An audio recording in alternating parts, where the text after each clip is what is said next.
So what are we doing to white people? As a black person, I'm also a black lady. What are we doing to white people? Tell me.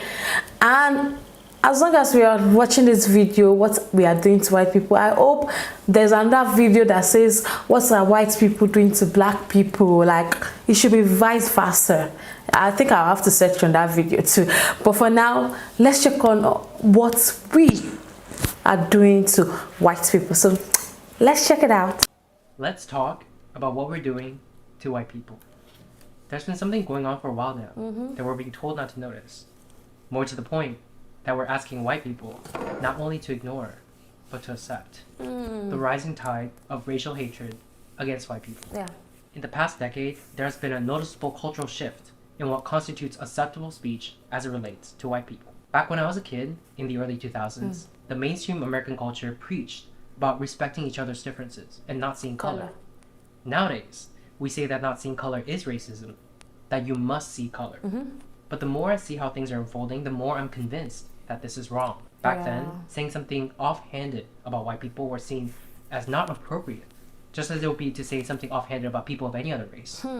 But that soon gave way to our current times, in which there exists virtually no limit to what racial minorities can and do say about white people. I believe this is the natural outgrowth of a perverse ideology that teaches us that every societal ill is the fault of white people, and that whatever prejudice acts we may inflict upon them does not constitute discrimination because we don't have the power to discriminate.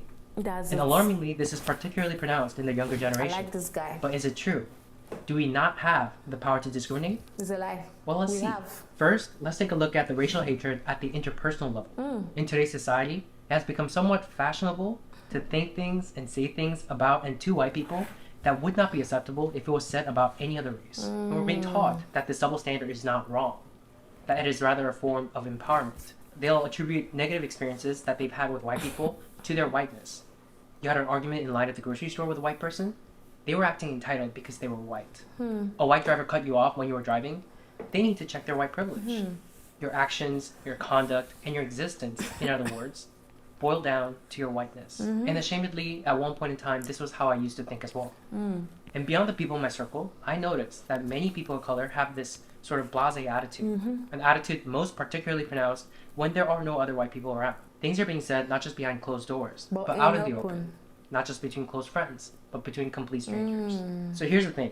This is something that I've experienced countless times, so I know that there are other people who are experiencing it too. I know it must resonate with at least some of you. The difficulty here is that no matter how many anecdotes I share, they are just that, anecdotes. And people who refuse to believe that this is happening will just chalk it up to my experiences being a fluke. Or worse yet, they'll say I'm lying. So I've compiled some TikTok videos. I want you to take a look at the things that are being said about white people, especially by the younger generation, the kind of statements people wouldn't dare say about people of any other race. Take a look at what is stunningly in vogue in today's society and ask yourselves, where does this lead to years down the line? You have a token white and you're hanging out with your friend group of color, you need to ask permission from everybody in the group to bring your white friend. Like, don't just bring them. Why? I might not be in the mood to deal with white shenanigans that day. That's all I'm saying. And another thing, it feeds into their ego. Like, don't let them think they're a good white person. Accomplices ask, how can they support Black and Indigenous people of color? And sometimes I really don't know what to say, but here's one easy way. Just don't have babies. Women can single-handedly cause the white genocide that they are so afraid of. With 2.25 billion Asian women and 500 million white men, baby, it'll only take 2 generations. In 2 generations, there will no longer be any blonde-haired... These are some things I noticed about white American culture. Being grounded is a punishment to them. That's what they call punishment. The least grounded, least balanced, most destructive race considers being grounded a punishment? Yeah. They also say really violent phrases. They say things like, kill 2 birds with 1 stone. Why do we have to kill the birds? Why is everything so violent?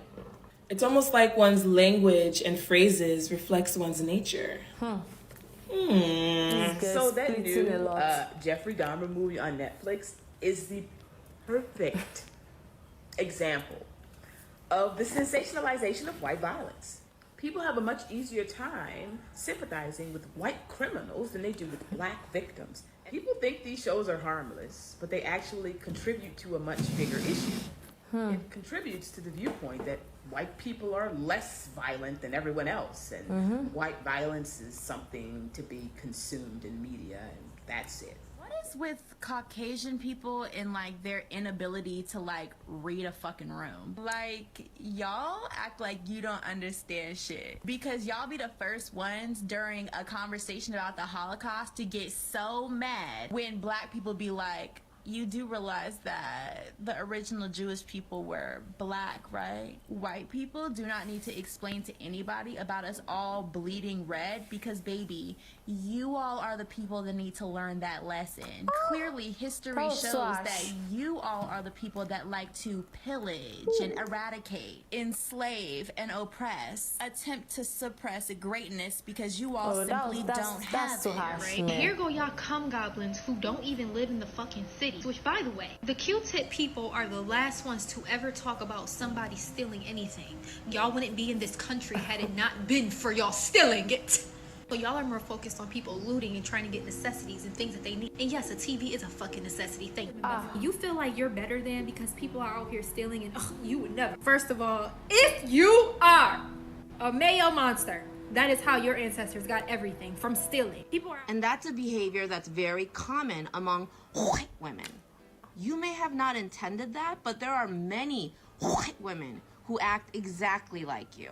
If you can find it in your heart this holiday season to donate to the Discriminated White Fund, you'd be helping millions. Nothing says high protein like cicadas and cheese. Make sure you... And nothing says caucasity like that right there. What caucasity looks like. Roaming Asian grocery stores like it's an amusement park. Explain to me why white people don't wear shoes outdoor, but wear shoes inside. We're both white women. We are inherently a danger in spaces for black, indigenous, and other people of color simply by existing. It's white cis men who are a part of the far right-winged ideology of fascism. That is a true threat and the terrorism to this country. If BIPOC stand in the street and scream at the top of their lungs, I hate all white people, I want all white people to go die, die white devil, you cracker bitch, that's still not racism. You're not one of the good white people. Stop separating us from the bad white people.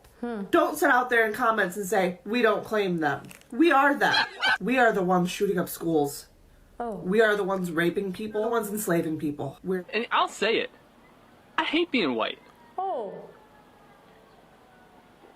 Which means I'm one of the good ones. All white people are inherently racist. Yeah. Can you be racist against white people?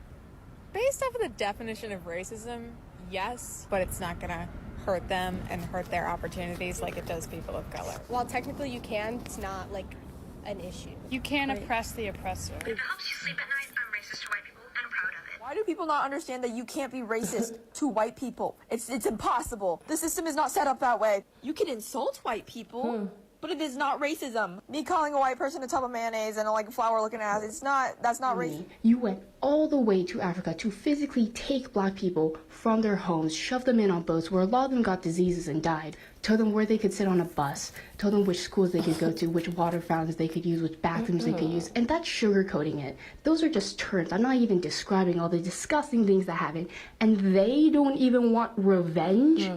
They are letting you guys skate by asking for equal rights. That's it? And you're still saying no? They are not as angry as they should be. Y'all are getting off easy, and you're still saying no? Fuck you. Some people look at that and chalk it up to the grumblings of the powerless. That's the idea that when you have a power disparity, the less powerful sort of has this general society given leeway to complain about the more powerful. The villagers complaining about their king doesn't have the same ring as the king making snide and crude comments about the villagers. But that's not what's going on here. Because although certain segments of our society refuse to believe this, even as evidence mount before our very eyes, in one side of the political aisle, people of color actually have greater power than white people. That is the truth that is not being acknowledged by the people that need to hear it, because this gets in the way of them wielding that power in the way they want, malignantly. I've heard from somewhere that politics is downstream of culture, and I think that is certainly correct. we have a mainstream culture that tells us it's okay to hold prejudice and hateful view of white people, and our politics is then infused with this energy, and we see active, overt, and on-the-books racial discrimination of white people that those who are perpetuating this hatred is refusing to see as discrimination. They'll say, no, this is remediation. These are the same people who are making tenuous arguments that some of our race-neutral laws discriminate against people of color. And this is certainly evidence that in one side of the political aisle, people of color have more power than white people. Because if we didn't have the power, we wouldn't be able to put into place practices and policies that does this. That's what power is. Things like Minneapolis local government agreeing to a contract with the teachers union that says white teachers must be fired first. New York City's government enacting a policy of having white seniors go to the back of the line on life-saving COVID treatment. A college professor that says white people should be killed and facing no repercussions. Cornell University banning white people from rock climbing lessons. One of many instances of liberal colleges doing the utmost to exclude and ostracize white students. BIPOC only events equal no whites, but they don't have the guts to say that, even though that is what that is. That's what makes us different than the mere grumblings of the common villager. The villagers have surrounded the palace, demanding Marie Antoinette's head. The power dynamics have shifted. That is a fact. Progressive media outlets do not cover these stories. Some people out there have no idea that this is going on. But worse, some others out there know but agree with what's going on. And for those people to convince themselves that this is not racial discrimination, they play mind tricks and word games. They use phrases and talking points like punching up. You can't be racist to white people. You can't oppress the oppressor, meaning I'm acting oppressively, but I've designated you as the oppressor, so everything goes. Or Ibram X. Kendi's infamous words, the only way to remedy past discrimination is current discrimination. Or when people say things like, what we're doing to white people is not racism because racism is prejudice plus power and we don't have the power. They use all this mind-bending apparatus to delude themselves into believing what they're doing faces no moral quandary. But in the back of their minds, perhaps in their subconscious minds, is racial revenge. We experienced it, you experienced it too. See how you like it. That people of color are using our newfound power to act this way and then pretend like none of this is going on leads me to believe that we would have done the same thing that white people did were we to be in their historical position. Because such acts have its roots in human nature, not white people nature. And one can only imagine what might happen in the coming decades when the demographics of the US will have shifted such that white people will no longer constitute the majority. When the younger generation you've just seen have graduated from elite schools and hold positions of power in our institutions, our government, corporations, entertainment, news media, and so forth, how they might, in wielding the levers of society, be able to rationalize, using their adult brain, the hatred that was embedded in their minds during their adolescence. What we're seeing is just the beginning. To the white people who are watching, I just want to say, you are not an oppressor for refusing to accept an ideology that teaches people to hate you, that teaches you that you are inherently bad, that your children are inherently bad, that you are inherently racist no matter what you do or how you think, that you need to repent by taking affirmative steps in your life to redress harms that your ancestors may have done, or the racist actions of other white people. In fact, you are not an oppressor, period. You did not choose to be born white, just like any of us did not choose to be born in our race. And to ask of you, at the individual level, for example, to give your life in service of people of color, to be used as physical barriers at protests, to give away your house to black people instead of your children, all actual things that have been publicly demanded of white people, to ask this of you is morally reprehensible collective punishment. You are not under any obligation to carry yourself in any sort of way that others demand of you just because of the color of your skin. This, you need to do this and you need to do that because you benefit from privilege thing is bogus. It is just a way for people harboring racial animus to attack you, to say that the accomplishments you've achieved in your life isn't yours, and to silence you. It is not you. It is this ideology that is wrong and perverse. It is one cloaked in a shroud of pseudo-justice and self-righteousness, all the while excreting toxic fumes of racial hatred. It blames all white people for the actions of their ancestors, something you have no control over, while absolving black people of personal responsibility for their own individual actions by holding that if black people commit acts of harm, for example, towards another community, that's the fault of white supremacy. White people are controlling them like puppets on a string. It's a backwards, transgressive ideology. If you don't harbor any hate in your heart but want to fight it as a matter of principle, this does not make you racist or bigoted.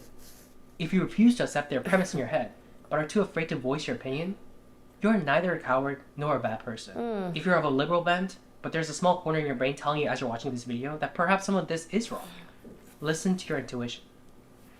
Maybe you think, oh, I agree with most of what the progressive left teaches about racial justice, but just not with some of this disagreeable stuff, only at the extremes. I'm here to tell you that the rot starts at the core. This racial hatred of white people is a natural outgrowth, part and parcel of an ideology that attempts to indoctrinate us into believing that there is current systemic oppression going on, that all racial disparities we see today is the sole result of oppression by white people, when there are other more plausible explanations to be had that these same people are silencing as impermissible hate speech. They're telling you, shut up. You'll take it, and you'll like it. But contrary to what they're saying, you don't have to take that. Yeah. You can believe that the things that have been done in the past were morally wrong, as well you should, all the while believing that what is currently going on is also wrong, that we're going backwards, that this is history rhyming with itself. The table is turning in an eye for an eye manner. As the great Mahatma Gandhi once said, an eye for an eye will leave the whole world blind. But those driven by hatred would sooner gouge everyone's eyes out than realize that true victory for people of color would have been having history record that when the power dynamics shifted, we treated white people with a kindness that their forefathers may not have shown our forefathers. But now, it will say when we gained the power, we turned around and started doing some of the same stuff to white people. Segregation, social ostracization, hatred sanctioned by government and law. And we're doing all of this while pretending like we're doing something valiant. We've missed our bus. But that doesn't mean that there can't be a course correction. So, to some people of color watching who are engaging in this sort of hatred, whether or not you're acutely aware, the same people that act like white people as a collective are not people, but rather some pernicious alien force that has come to invade the earth. With this video, I implore you to ask yourself, what are we doing to white people? As some people love to say, do better.